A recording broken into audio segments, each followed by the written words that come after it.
when you've made an error, when you've fallen off the pathway, when you've deviated from what you know you should do, it produces a state of internal chaos and worry and concern. You're thrust into the unknown, you're thrust into unknown territory and chaos. You don't know what to do. And that's often symbolized by the encounter with a monster, like a dragon, or something that lives under the water. And I think the reason for that is, as far as I've been able to tell, is that human beings, because we've been prey animals for forever, in our battle with carnivorous lizards, for example, and alligators, and even dinosaurs, because there were dinosaurs around at the time of our most distant ancestors. And there was even a cat at one point that was adapted with teeth to pierce human skulls. So it had a head that was exactly shaped to grab you here and put a tooth through the back of your skull. So like, we've come through some rough times, man, and we have a system in our mind that's a threat predator detection system. That's the thing that makes little kids think about monsters in the dark, right? Because, well, there is monsters in the dark. Parents always say, well, there's no monsters in the dark. It's like, that's not true. The dark is full of monsters. There might not be any in your room right at that moment, but that doesn't mean there aren't monsters in the dark. And crimes take place, like, criminals don't get up at 6 in the morning and, like, you know, have breakfast and go rob a bank. They do that sort of thing at night. People do the things that are fit for the night in the night. And lots of predators are nocturnal, and you can't see very well in the dark. And kids aren't stupid, you know. They've evolved to stay pretty damn close to the fire, because the kids that wandered away from the fire got picked off by hyenas and lions and, you know, crocodiles and whatever else the hell was out there to eat the unwary. So the circuit that we use to defend ourselves against predators, as we've evolved cortically, that circuit has come to represent what we don't know in general, because the predators, of course, inhabit where we don't know. And so evolution is a conservative force, and we use the circuits that we've evolved to represent new things. And so the unknown, the chaos, is often represented by a monster that swallows you up and pulls you down. And you know, when you're feeling terrible, you don't say, well, I'm feeling up. You say, I'm feeling down. Well, why is that?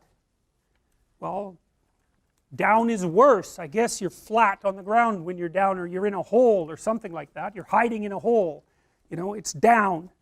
And you're threatened by something. You know, maybe you're threatened by your own inadequacy. That might be part of it. Maybe that's partly what you imagine as a monstrous force, because, you know, your proclivity towards procrastination and your weakness of character is part and parcel of why you happen to be in the underworld.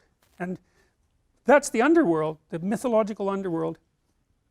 That's where you go when things fall apart. And if you understand that, if you know that that's what that means, then you have one of the keys that opens up ancient stories to you, and you understand things. Your life can be organized and going very well, and then something comes up, and poof, everything changes. Some axiom that you were living by, and it might be the existence of a partner, it might be a job, it might be your health, any of those things, gone. And you go somewhere when that happens. You go somewhere. It's a state of being. You're still in the same world, but it's not the same at all anymore. Everything about it is different.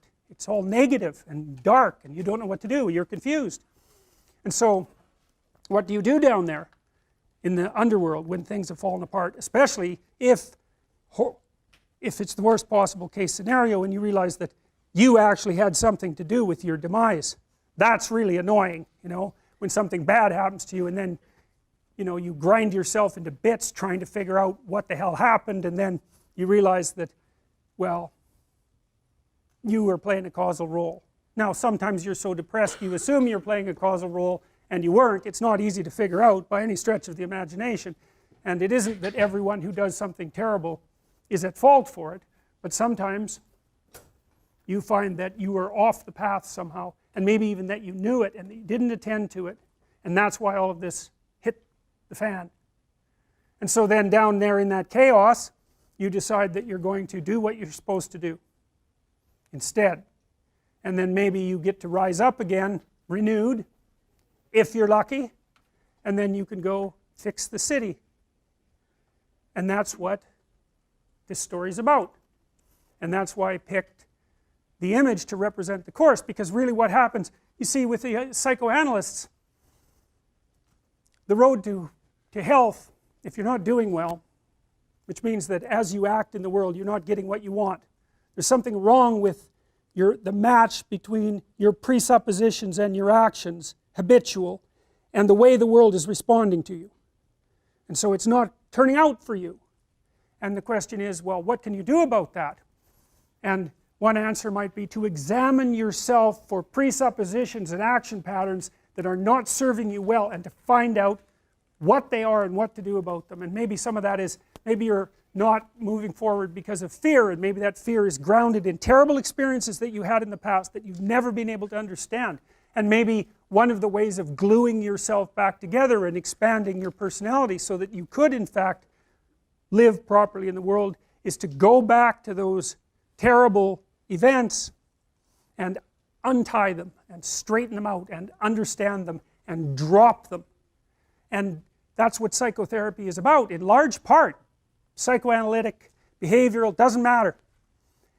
What are you afraid of? What are you avoiding? What are you failing to develop? Maybe from fear, maybe from avoidance, God only knows, maybe from disgust. How can you get over it? How can you reclaim